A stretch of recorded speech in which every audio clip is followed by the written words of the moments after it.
Jesus is trying to find some solitude. Jesus wants to be alone with his closest followers. This morning, I'm going to start out by reading the opening verses from each of the 4 accounts. Just the opening few verses, and see how each writer sets this story up. We're going to see the common themes, but we're also going to see some subtle differences. We'll read through these 4 accounts, and then we're going to circle back and see what we've learned. First, let's start with the account in Matthew. It said, when Jesus heard what had happened to John, he left in a boat and went to a lonely place by himself. But when the crowds heard about it, they followed him on foot from the towns. When he arrived, he saw a great crowd waiting. He felt sorry for them, and he healed those who were sick. All right, that's Matthew's account. Now, here's what Mark says. Mark says, the apostles gathered around Jesus and told him about the things they had done and taught. Crowds of people were coming and going that Jesus and his followers did not even have time to eat. He said to them, come away by yourselves, and we will go to a lonely place to get some rest. So they got in a boat by themselves. They went in a boat by themselves to a lonely place. But many people saw them leave and recognized them. So from the towns they ran to the place where Jesus was going, and they got there before him.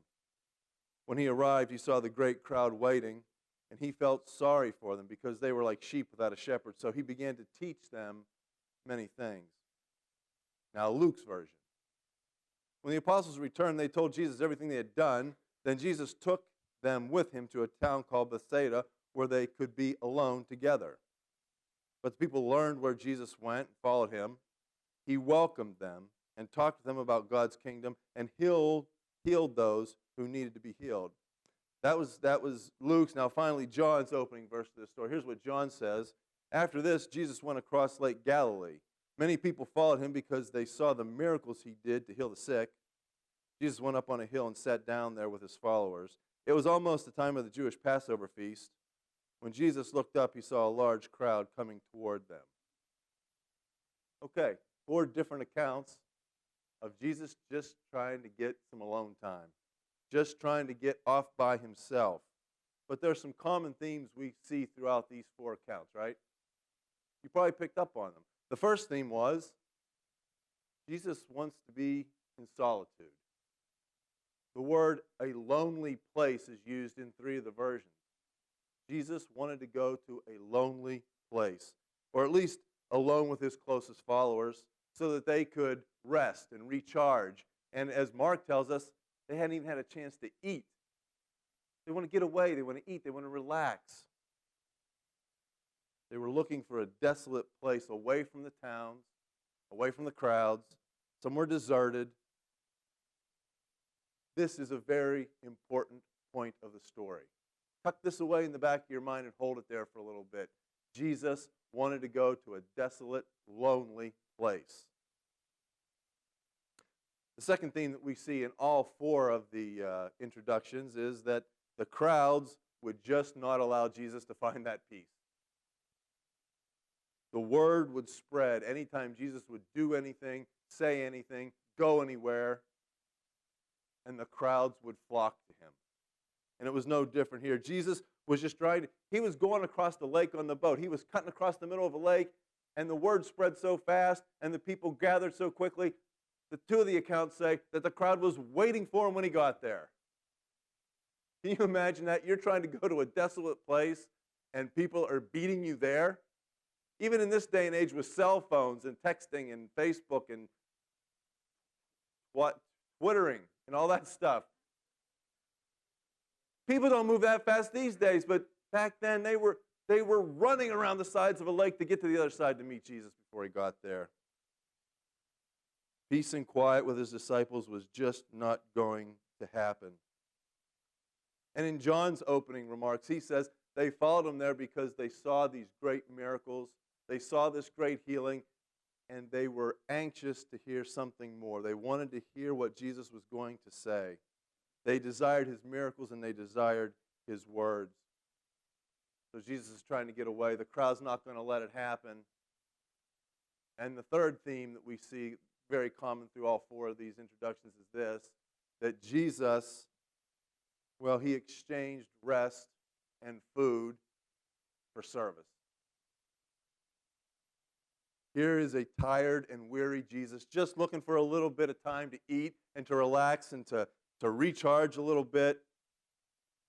And when he gets there, there's people waiting for him. And there's no frustration on Jesus' part. There's no indignation. There's no, can't I get 10 seconds to myself? Right? Can you just leave me alone? Parents, right? We've said it. That's all I'll say there. Instead, in two of the accounts, it says he looked at them and felt sorry for them. He had compassion on them. A third account said he welcomed them. In this time of rest and relaxation, he welcomed them in, and he immediately went back to serving. He went back to healing them. He went back to teaching them. In the choice between resting and serving others, Jesus would always choose serving others. Now, the last theme I want to point out, it only occurs in two of the accounts, and it's some words that it's probably pretty easy to skip over. In two of the accounts, it says that they were discussing, that the apostles wanted to tell Jesus, or they were telling Jesus what they had done, or what they had been doing. Now, it's pretty easy to skip over that and keep on rolling, right? What had the apostles been doing? In these two accounts, in the accounts in Mark and Luke, if you read back a few verses, you'll see that Jesus had just sent his apostles out in teams. He sent them out and said, go out, teach, perform miracles, heal, cast out demons, go do all this stuff. And we're finding them coming back together here right now. They have just been out on a road trip, these apostles, and now they're all coming back to Jesus, and they're telling Jesus, here's what we've done. We healed sick, we cast out demons, we taught about what you're teaching about. They were excited about this probably, right? They were exercising some of God's power out there. They were performing some miracles out there. And they just wanted to come back. I mean, can you see this now? Can you see what this is? They hadn't seen each other for a while. They're tired. They're hungry. This is like a little family gathering where you haven't seen your family in a while, and you're getting together and you're exchanging stories. There's some excitement there. But now they're back together. They're weary, but they're excited. This was an interesting time in Jesus' ministry. There was a lot of excitement. There was a lot of confidence. Jesus was performing all these miracles. The apostles were now tapping in some of this miraculous power from God, and they were healing people. The crowds were following Jesus. The apostles had to look at this and say, hey, that person that I've chosen to follow, he's now gaining popular support. The people are behind him. The people are following him. This must have been exciting. There must have been a lot of confidence. Even though they were tired, I believe there was probably a lot of energy right now. People were responding to them. And so here we have weary Jesus welcoming these crowds, ministering to them, and we have these apostles who have just come back from a road trip where they've done great things. And now the apostles are about to provide Jesus with some very practical advice. This is what they say to him. In the account in Mark, it says, when it was late in the day, his followers came to him and said, no one lives in this place. It's a lonely place, right? It's a desolate place. No one lives in this place, and it's already very late. Send the people away so they can go to the countryside and towns around here to buy themselves something to eat. Pretty practical, right? The other accounts say pretty much the same thing, although even Luke takes it a step further. It says they need to go find themselves someplace to eat or something to eat, and they need to find someplace to sleep because they're never going to get home now because it's getting late. Pretty practical advice, right? You know when people have overstayed their welcome at your house, you want them to go eat somewhere else, go live somewhere else, go sleep somewhere else. Go. So his apostles say, Jesus, send the people away. See, the apostles took a step back, and what they saw with their eyes was this large crowd of people. Now, the Bible says it's 5,000 men. They don't even give us the number of women and children. This could have been a crowd easily of 10,000 people. How is Jesus and 12 apostles going to feed 10,000 people? Jesus has taken them out into this desolate place. There's no markets. There's no Taco Bells. There's no Buffalo Wild Wings. They're out in the middle of nowhere, and the apostles say, do the right thing, Jesus. Send them away. Jesus had taken them to a lonely place on purpose. He had taken them out there in the middle of nowhere for a reason. So they urged Jesus to send them away. Does that sound odd to you? Here are these 12 apostles. They've witnessed these great miracles that Jesus had performed. Dead people raising, blind seeing, lame walking, sick healed. They had just come off a road trip where they were casting out demons and healing people. And they say, the first time they come into this new kind of problem, this new task that's set before them, and they say, Jesus, send the people away. Have them fend for themselves. Have them take care of their own needs. Does that sound odd to you? All this power that they were seeing, all this excitement, all this confidence, and now they want to send the people away to look after their own needs. They wanted the people sent away because they were looking at the situation through their own eyes, and they weren't looking at it through faith. Now here's where the story you might remember it a little differently. Jesus sent them away, and what does Jesus do? Yell it out. It's okay to be wrong. That's what he does. That's the part we miss. He puts it back on them. Look what he says to them. They don't need to go away. You need to feed them. What? Jesus, you led us out here to this desolate, lonely place where there's nothing. You got 10,000 people here. We're telling you to send them home, and you tell us to feed them? He puts it back on them. He doesn't want the crowd to leave. He knows that his apostles are looking with their own human eyes, through their own human limitations, and they're not looking at this situation through faith.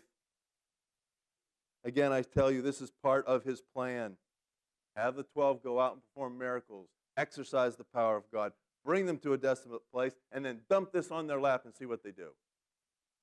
Matter of fact, in one of the accounts, in John's account, look what Jesus says. He kind of even prolongs it a little bit. He says to Philip, hey, Philip, where can we buy enough bread for all these people to eat? That's a silly question, Jesus. You brought us out here to the sticks. There's no place to buy these things. But why did he do it? Because Jesus knew what he planned to do. Jesus had this all planned. Jesus planned to teach his apostles this lesson that they needed to learn. Well, then comes the fun part. After he dumps it back on their laps, he starts to hear, well, their first reactions. They said to him, we would have to work, all of us would have to work a month to buy enough bread. All of us would have to work a month. And then Philip's answer says, we could work forever, and everyone would only get just a little tiny piece. What's he really saying? It's impossible. It can't happen. We don't have the money. We can't. A month? He's talking about a whole year's salary. If you say, oh, the 12 apostles were going to go work, a whole year's salary to feed these people. We don't have it, Jesus. It's impossible. We don't have enough. You brought us out here, and now you expect us to feed these people. It's not enough. Jesus plays along a little bit. Jesus, we don't have enough. Jesus says, well, tell me, how much do we have? Show me what you have. In your mind, what do we have to work with here? Three of the accounts say, well, Jesus, the only thing we have are 2 fish and 5 loaves of bread. John's account's a little different. It's always fun to read John's gospel. The other writers will say things like, oh, a couple of apostles asked this stupid question. John doesn't do that. John says, this apostle and this apostle asked the dumb question. He's a little more to the point. 3 accounts say that the disciples came to him and said, hey, we've got 2 fishes and 5 loaves. John says, hey, we got this kid. He's got some fish and some bread. We're going to take his lunch money. That's what we've got. We have nothing, God. We have nothing, Jesus. That's the right answer. But this kid's like, yeah, of course it's not enough to feed all these people. It's enough to feed me, but now I'm not even going to get anything out of this deal.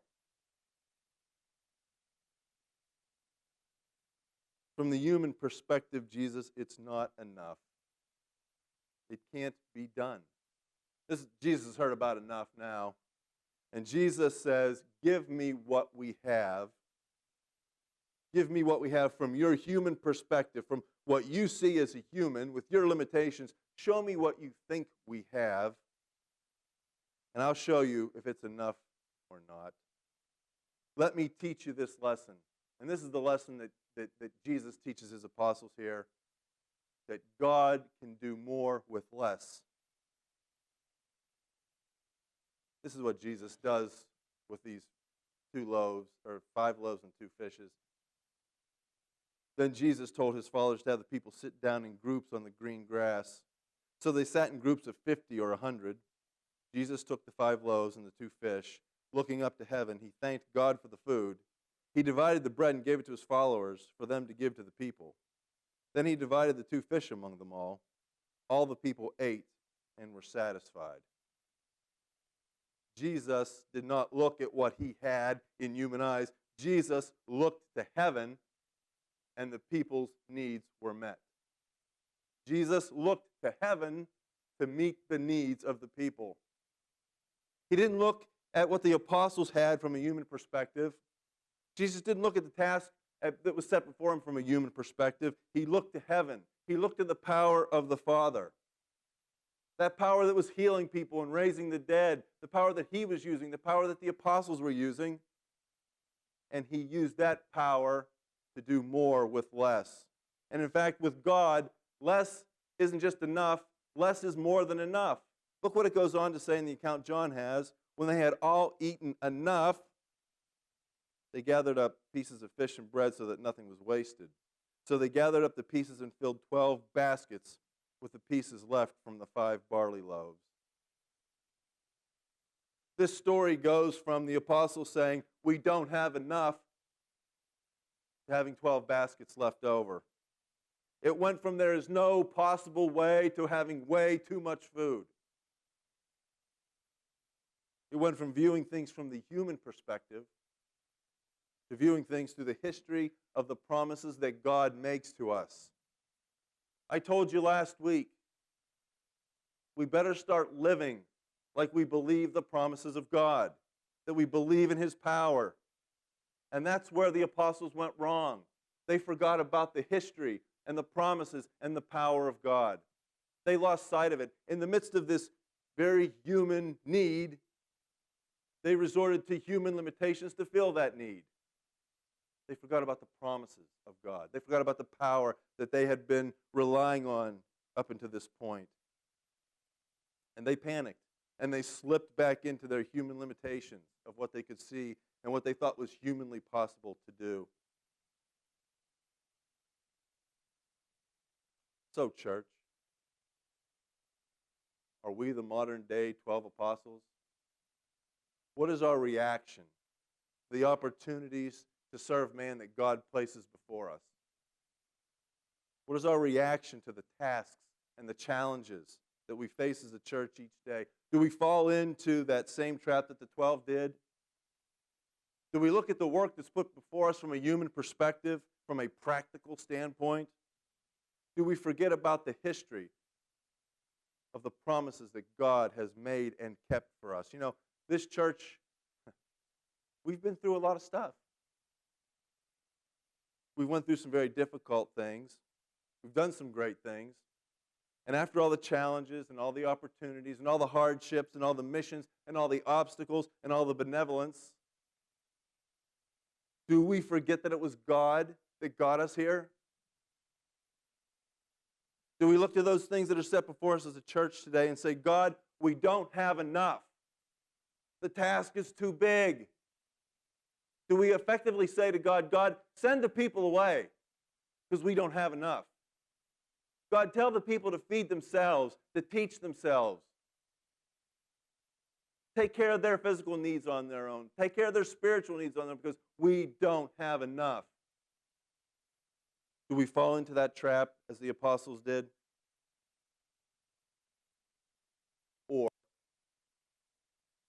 Or, as Jesus did, do we look to the heavens? Do we look to the heavens and say, God, here's what we do have. Please bless it and please make it be enough.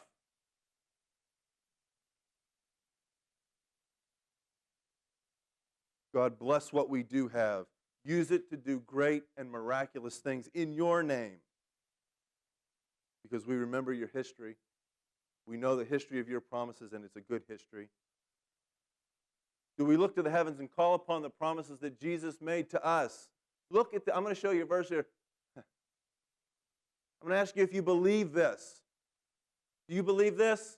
Well, this is Jesus speaking. Believe me when I say to you that I am in the Father and the Father is in me, or at least believe on the evidence of the miracle themselves. I tell you the truth. Anyone who has faith in me will do what I have been doing. He will do even greater things than these because I am going to the Father. And I will do whatever you ask in my name so that the Son may bring glory to the Father. You may ask anything of me in my name and I will do it. Huh? Do you believe that? I hope so. I hope that we can be a church that we take stock in this promise. That when we look at our 5 loaves and 2 fishes, we can say, God, I know you can do great things with this. Not only will you do great things with it, but there'll be leftovers. How many times has Craig stood up here? I know we're all tired of hearing Craig, but how many times has Craig come up here talking about the Guatemala mission, right? And he comes up here and says, hey, you know, we're doing good. We're still a little shy. We're still a little short. We still need to make up a little bit. Has God ever let us go without? Right? Remember the promises that God has made to us. He keeps his promise. Imagine a church that operated and believed this very thing. What kind of church would that be? Imagine what a church like that could do. But to have a church like that, each individual member of that church has to believe this. A collection of people that believe this. What could they accomplish? Each person that believe that they're destined to do. Let me go. This is going to be tricky. Hey, we did it. Each person believing that I will be able to do greater things than what? Than the stuff that Jesus has been doing. You believe that? I got to tell you, I look at me and say, I can't. Me? God, not enough. I know me. I'm not enough to do that. A church where each individual person says, God, don't send the people away. Send them to me.